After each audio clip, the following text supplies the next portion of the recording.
Manx Radio Podcasts, powered by Shaw. Well, hello and welcome to this week's programme with Kiri Kermode and Simon Clark. And you've been celebrating new businesses in a fairly new business premises as well at the Noah Bakehouse. Yes, I popped along to talk about the homegrown talent here on the Isle of Man, and I listened to some of the people that started their new businesses and to see their backstories and how successful things have been here on the Isle of Man producing their own produce. I was at the Root Show, or now as it's known, the Kirk Andreas Produce Show. It goes back many, many years, I think back as far as 1901 or something, Kiri, that. Wow. And they've still got a lot of the traditional events that happen in there as well. And it's nice that when you go there, because it's so dear to my heart, you know, going to school in Andreas, and even at school then we used to bring little bits and pieces and produce to the, you know, to the events, even back in the olden days, you know. And it's just nice that some of the people that have been living in Andreas and the surrounding farms for many, many years, they go there, and a lot of people now, even from the primary school at Andreas, who are taking part. So such a variation in produce and people that attend it. I do think it's great that the schools come on board to some of these old traditional events. It really does keep it alive. And that some of these children are really talented, and it gives them a chance to express themselves, doesn't it? It does. And you were at the community farm. Yes, it was a lovely open day. One of the most sunniest days in September that we've had. And it was hundreds of people there. Turned out to see the animals, to see the hobbit houses, to see the hedgehogs. It was just something for everybody. Yeah, the hedgehogs? Hedgehogs were lovely. Yeah, because Sandy Hoyton, she started not that long ago as well. When we talk about the new businesses that you were, you know, talking about the Noah Bakehouse, that's something that, you know, has been isolated on its own now. You know, the people helping out and running this hedgehog charity, isn't it? That's right. It's a little standalone charity, and Sandy tries to get around to most of these public events, and she's invited into schools to make awareness of the hedgehogs and how we can prevent any injuries or cattle grid stories and all sorts. And children are like sponges, they soak it all up, and yeah, hopefully a little bit of knowledge gets spread. Well, we'll spread the knowledge to you now in this week's Countryside. Manx Radio's Countryside is brought to you by NFU Mutual.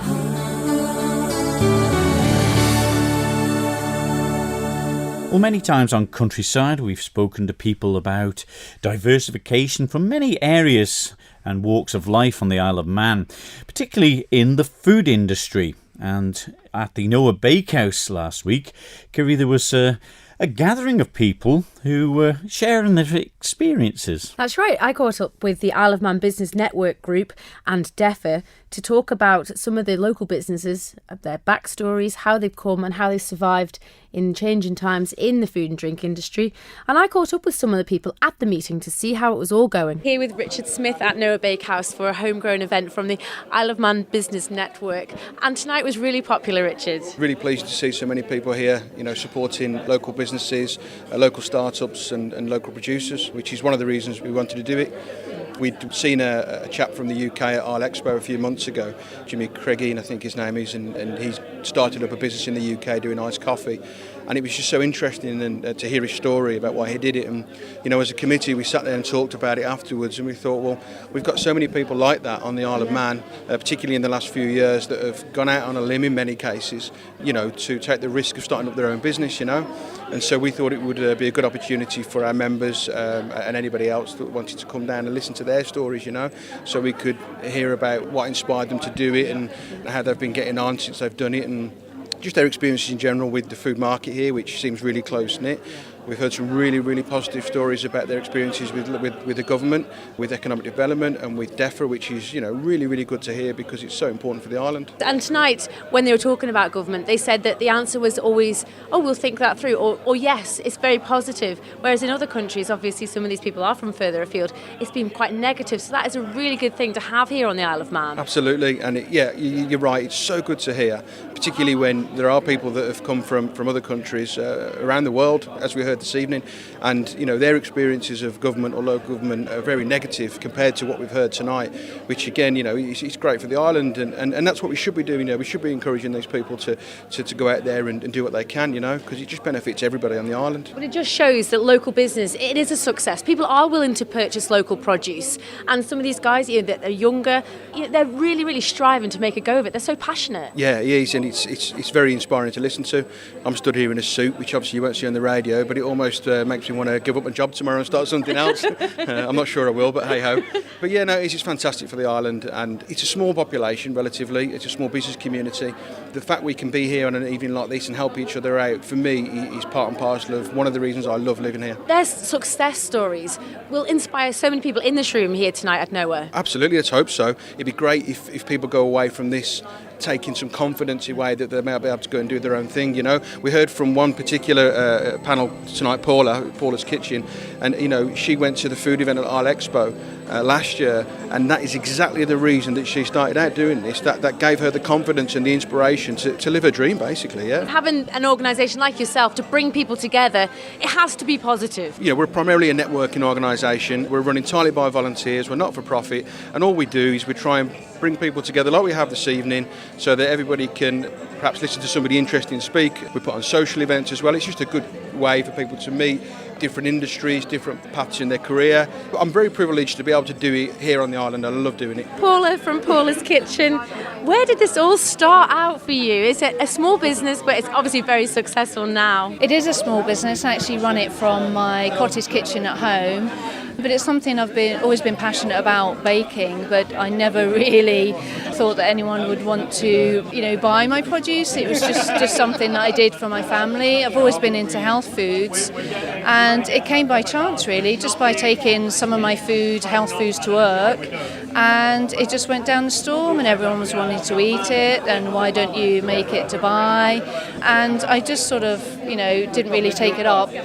Then I was just inspired by going to Isle Expo last year, listening to all the foodies and how they started, and it just sort of rung home with me that really that's what I want to do. I'm so passionate about it, why not? So I took it from there. I also gave out a lot of food samples to people to try, to get positive feedback, to see that it is, good enough to actually go down the retail route. So even the postman, he wasn't allowed to go until he tried some. But what range of products do you have? A range of granolas. I do 4 granolas. I try and use Manx produce as much as I can. So my last one I've just done was made with Manx strawberries. And I'd love to do one with apples if there's any left after the apple orphanage have squashed them all. So yeah, I do 4 granolas, and I do raw energy balls and brownies. In your talk tonight, you touched on don't be afraid. Ask and people will help and support you. They will help. There's loads of people that have done it again, like Miles, that have just sort of gone out there and taken that opportunity and run with it. It is a lot of hard work, and it takes up an awful lot of time and energy, but I think when you're that passionate about something and it's going to be beneficial to you and your family, you find that raw energy from somewhere. And tonight, to hear the stories from other passionate guys that are doing their own produce, does it still give you the inspiration to carry on or even to be even more successful? It does. Even me coming tonight, even though I know Charlotte and Will and Miles, it's still an inspiration when you come and hear them and relate to you that sometimes your business can go really, really well, or it doesn't go so well. And, we're all human at the end of the day, and we're all in it for one thing, is to make, provide for our families or provide for one another. And, it's always inspiring coming to these events. I guess with the small business schemes and some of the government support that they do offer will give people on the island maybe a bigger chance than if they were in a bigger country or a city. It will. They've been really good to me. I knew nothing about running a small business, and I just called in and had a bit of a chat with them about what I'd planned to do, went through the application process, and they put on a course for you where they give you a mentor and they give you great advice that you probably wouldn't get anywhere else. It's all free. It doesn't cost you anything. That was Paula Dean from Paula's Kitchen and Richard Smith from the Isle of Man Business Network. What a great opportunity, isn't it, for them all to get together and find out how one business got going and how they actually got in there? Because getting your foot in the door seems to be the toughest bit, doesn't it? Oh, it really does. But they've got some passion. The 5 people that we heard from that night have all done very, very well.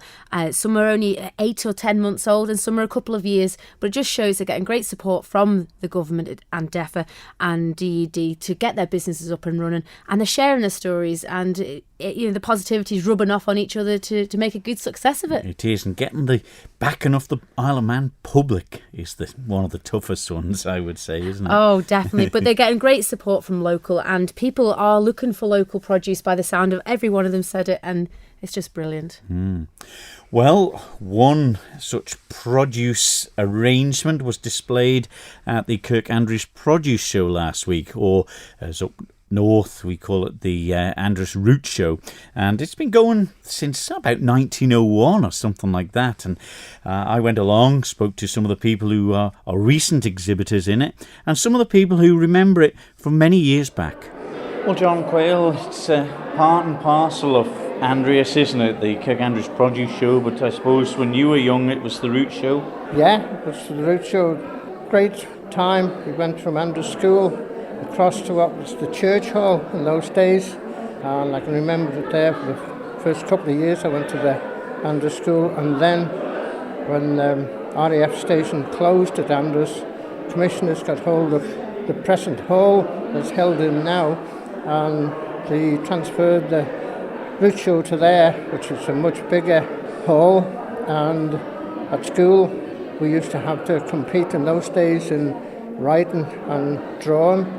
We'd be with one of the teachers, several of us would come down on the show morning to set up the drawings, etc., and all the schoolwork on the wall, as it still is today as you come in the main hall on the left-hand side. When you got older, you come to the show and you can remember more now than you could then, but the great thing would be competition for turnips or Swedes, and all the farmers would be competing. It's been said that they used to be on the Sunday before the show, different farmers would be going to other fellas' fields and walking along the rows of turnips to try to find the best shaped turnips to compete against the others. But all the seeds firms that you'd be buying the turnip seed from, they would be given prizes, and great rivalry between all the farmers at that time. Yeah, was it very competitive, John, was it? Absolutely. There'd be tables full of turnips for sale, and the cattle Swedes really, because everybody was feeding Swedes to cattle and fattening cattle and all in those days, because every farm would have 7 or 8 acres or more, depending on the size of the farm. What's your name? George. You've won first prize with this flower. What is it? A geranium. Did you grow it in your garden, or how did you get it to the show here? Where did it start off? In that plant pot in my mum's greenhouse. Right, and that was back in June time. Yes. And what have you had to do to get it to these lovely flowers for the show today? I need to water it. Every day? Yes, every day. But it's a nice flower though, isn't it? You're gonna bring something for next year as well? Yes. Good, well done. Belinda Leach, you've been involved in the preservative side of the Root Show or the Produce Show. In not just that, but how has the standard of jams and preserves been this year? Wonderful competition, yes. This year, jams, jellies, chutneys, lots of entries, very competitive, been a super season for fruit, so I think that's helped. And it's nice to see familiar faces, but importantly, loads of new people in and having a go. How can it change year by year then? How can one person win it one year and somebody else the next when they've got the same sort of ingredients available? I think it's also about presentation. There's a lot of competition among a lot of ladies who for many years have all entered chasing, for example, the Mrs. Brew Blackberry Jelly Cup. Is that the cream of the prizes? Well, it's a hard one to make actually, but what's quite fun is the banter among all those people who go and try and get it. And I think when it's all over and we're mopped up our tears, we're quite like congratulating the winner. Yeah. Is anything changed in the process? Is there any sort of new developments in making jams and preserves or pickles? I think we're seeing some more exciting ingredients coming in. You know, we're seeing plum jelly, but it's got cardamoms in, or we're seeing quite a lot of chili going in. So it's not staying traditional, old-fashioned. I think people are going back to it as well. So many more people are trying to grow or forage their own veg and fruit to make things. They're realising it's about local food, free food sometimes, or certainly fresh food, and then you're capturing it by cooking it well and demonstrating that here. Well, Alan Radcliffe, congratulations. You've won a few prizes with the spuds and carrots this year. How has it been growing them? It's not been a bad year for them, really. Found it a bit better than last year anyway. Had the rain at the right time, and it's been a good enough crop of spuds this year, so yeah, we're happy enough. Is there a secret to it? Do you have to look after them much, or do you just sort of, I suppose you're growing them more for your own use rather than specifically for the shows, are you? Yes, growing the spuds and the carrots for sale, so just growing them commercially, really. So yeah. Put them in, yeah. And seed spuds, I think you've won with as well. I mean, so many? When I was a kid, you used to have this book with all the different varieties of potatoes or spuds that were there. Is there still such a lot to choose from? Yes, we grow a few different varieties. You find different people have different tastes in spuds, and some like red ones, some like white ones, and some like dry powdery ones. It just depends on what kind of spud people like and what they're doing with them too. Well, Pam Kinraid, you're the secretary of this event. It looks like it's been a bit of a bumper year this year. It's been very good, yes. The entries are all good. The flowers, the chrysanthemums and the dahlias are a little bit down, but the rest is good. But there's plenty for everyone, isn't it? For all the years that there's been entries for vegetables and fruits and flowers and confectionery in particular, and young and old involved. But it surprised me when John Quayle was telling me that even when he was a kid, Andrews School, they used to do stuff for the Root Show. Well, when I went to Andrews School, I did too, and it was in the old school then, and we had half a day's holiday for it, so they give you the part off? We had half a day off, yes, to go, yeah. But all in all, it's been a good one, and I say there's been lots of young and old, even since I've been here today. Great enthusiasm and appreciating the stuff and the effort that people have put in, isn't it? That's right, and we've got quite a lot of new exhibitors too, which is good, and we like to encourage the children from school, to come, and we give them all a prize. They all get a pen for entering, so just to encourage them for the future. There we are, some of the people that were at the Kirk Andreas Produce Show, or the Root Show, and again, the people who go many years, part and parcel. It's like the agricultural show to some of the people from up the north of the Isle of Man, going or exhibiting in the Produce Show or the Root Show. There's a lot of competition though, isn't it? It's fierce. To get the straightest carrot or the biggest leek. And they take such great pride, and the years and months of preparation that's gone into them, it's absolutely worth it. They've got something fairly unique, I suppose. They have the straw all spread out on the ground, and they wrap it up with like a wheel brace sort of thing, and they make a rope out of the straw. I think it's a began, it was called. Not a began, something like that, but it's one of them straw ropes. The name has escaped me. Not quite look like one of the old fairy monsters that the Isle of Man has had. But they are, they all get up on that stage bit and all take part together. And these are people you don't see very often. You don't get many words out of them. No, but the great traditions. Yeah.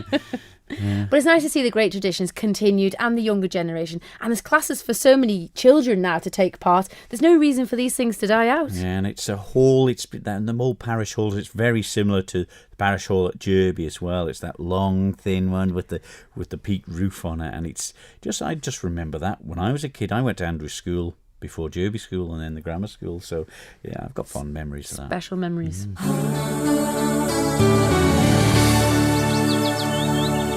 Manx Radio's Countryside is brought to you by NFU Mutual. It's always nice for people to get out in the community and enjoy family days out.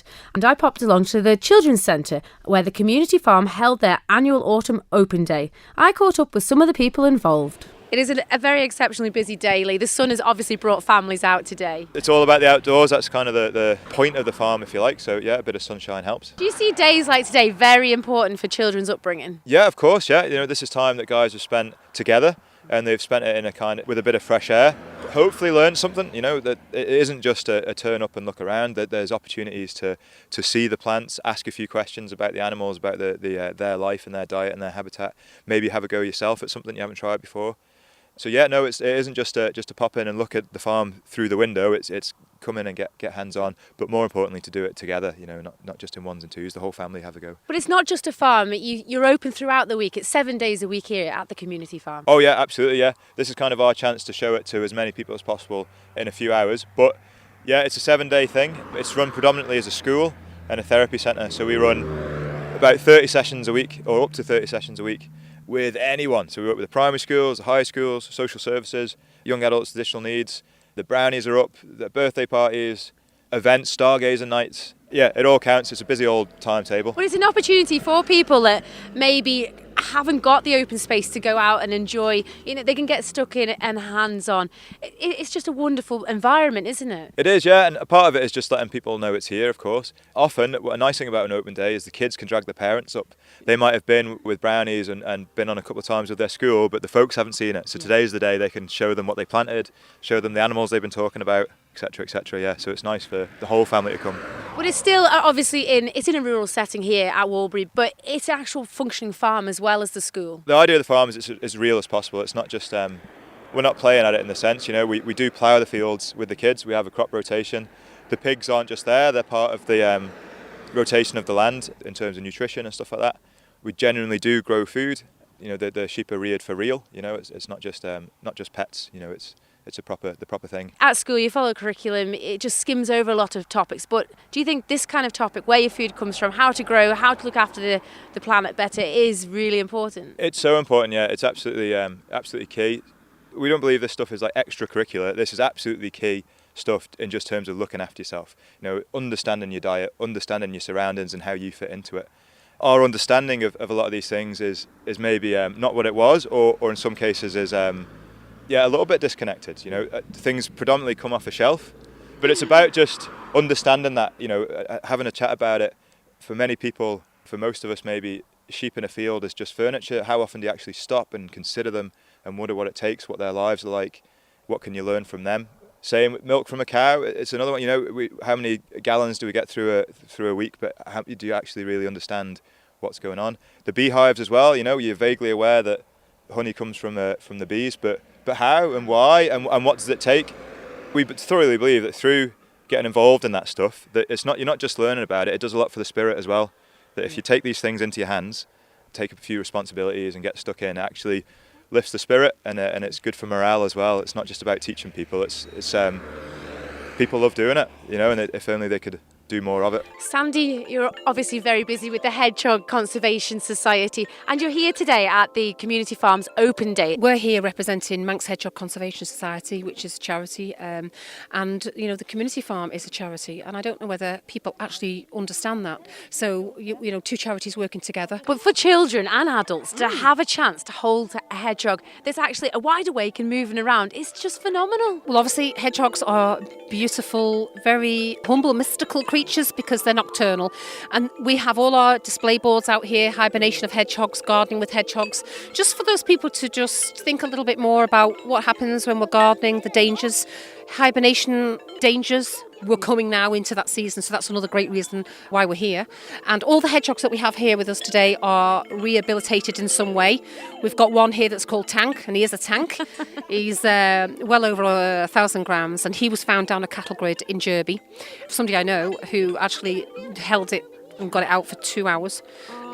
Took him a long time, but he was all ripped to shreds on his feet. He'd been trying to get out of the cattle grid. I mean, as much as cattle grid stop the cattle getting out the farm, that's hedgehogs and wildlife are falling down them. So we really need to think about how we can change the the design of a cattle grid. It's just letting children know and understand and educate them, isn't it, really, for not dropping litter, to keep an eye on cattle grids and etc. Yeah, well, I'm really glad you've mentioned litter because the charity is about to launch, and we're now registered with the government, Trash to Treasure workshops.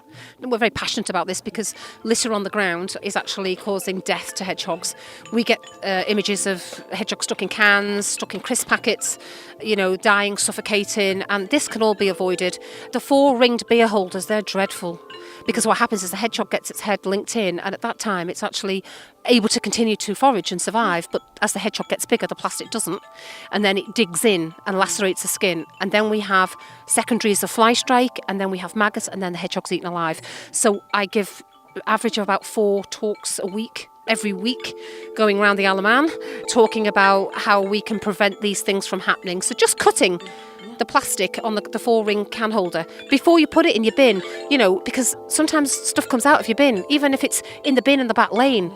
It's a windy day, the top blows off, the seagulls come, it's on the floor, the hedgehogs come, and here we go. It's a cycle, but there's been a heck of a lot of interest in this Trash to Treasure, and we are going to teach people to get in those bins, get those items out, reduce your waste, upcycle, recycle, reuse, and you're going to go home with treasures. And we're going to be doing our first workshop on the first Saturday of half term. I think that's the 27th. We haven't put that out on our Facebook yet because we do get busy, we get booked up. We can take on an average 15 to 20 in each session, and then on the Thursday of half term, which is just after Halloween, we're going to do a whole day, and it's going to be sticking, gluing, painting, making with your trash and go home with a beautiful piece of treasure. Do you believe days like today are good for children? This is a community event at the community farm. And the Isle of Man is full of that, isn't it? So this is a fantastic event. This is actually allowing people to see the work that the community farm and the way it reaches out to the community, and the benefits that you can have by coming here. And anyone can come here. They won't refuse anyone at all. And this event is about educating. It's actually now working in the hedgehog house here, the Hobbit house, how we can save hedgehogs' lives. And people are asking me a lot of questions, and it's all educational, and education is the key forward, and children are very open to learning. And I've had parents, we talk about pesticide kill, we've been shaking our blue pellets in here saying, just remember this, not really the time of year now, it's going to be coming in springtime. Just think about your pesticide when you're going out to try and get rid of your slugs and snails. And it's not that the hedgehog eats the pesticide slug and snail pellet, it's actually because they're eating the dying slug or snail. So it's the food chain. So it's all important, and we've had some fantastic conversations here today. Everybody loves what we do, and I'm just so happy that we created this charity 2.5 years ago. That was Sandy Hoyton from the Manx Hedgehog Conservation Society and Lee Brooks from the Children's Centre Community Farm. That sounds a lovely project there, and it's great that Sandy, has brought that interest with the hedgehogs that have sort of been a little bit, if you're away from the wildlife, the Manx Wildlife Group and stuff like that, it's something that's on its own and promoting the sort of welfare of the Isle of Man hedgehogs, isn't it? It's a little charity on its own like that. Yeah. It's ideal. It pops up everywhere where she can get a chance. And up at the community farm at Walbury, there's a Hobbit house, and Sandy set up camp there for the day with the hedgehogs, and the children were absolutely fascinated by them. It was an absolutely brilliant opportunity for people to get involved, and especially this time of year with the hibernation coming on board. It is, and you get enthusiastic people like Lee and the team there at the farm. The kids just want to be there and be part of it, don't they? This is it. It's 7 days a week. They're flat out, whether it's with young children or older children or people that just generally don't particularly like school. They can come and take part in something they can enjoy. One, so I don't like work. I go there then for an hour or two. Yeah. Oh, Sagan. See, it was close to Began, wasn't it? Very I remembered close. The straw rope now. Yeah. And what did they use the straw rope for? I think, of memory, it was used for, when they build old haystacks, the traditional way, and they put the stuff on the top of it, the loose stuff on top, and they would make these ropes out of the old straw that wasn't maybe near the hedges and things, that it wasn't quite as pure. And I think they'd wind these ropes and they could tie things down with it, out of the straw. Oh, very Seemed to be good. strong enough. Manx Radio's Countryside is brought to you by NFU Mutual. Some good stories from the people at the Andreas Produce Show there, and also people involved in the community farm and the the Hedgehog Trust, isn't it? There's so many great events here on the Isle of Man. We're very lucky and we can attend as many or as few as we can, but some of these are definitely worth a visit at the weekends. And yeah, it's just a wonderful place, isn't it? And hearing the stories about people, trying their hand in new businesses and seeing how it'll work, and getting advice from other people who have maybe tried one way or gone the other. And it's nice that they can all meet up at them sort of events and chat about what worked for them and what hasn't, really. That's it. Sharing the knowledge is something that they all seem to have done. And it's great to hear some of the fails and some of the successes and what they would try again or do differently, and making 5-year plans. I think it seems to be essential. But the support that they're getting from DED and DEFA, I think it's been second to none for them. So we'll leave it there for this week's Countryside. We'll be back next week with more. So from me, Simon Clark. I'm me, Kiri Kermode. We'll see you then. Bye-bye. Bye-bye. Don't sit in the slow lane. Join the fast lane right now with Shaw's all-new Superfast Plus broadband. Enjoy more bandwidth, amazing speeds and the best value on the island from just £23.95 per month. So don't be left behind. Get a piece of the high-speed action with Superfast Plus broadband from Shaw. For details, visit our stores in Douglas, Ramsey and Port Erin or click shaw.com. Love being Shaw. Terms and conditions apply.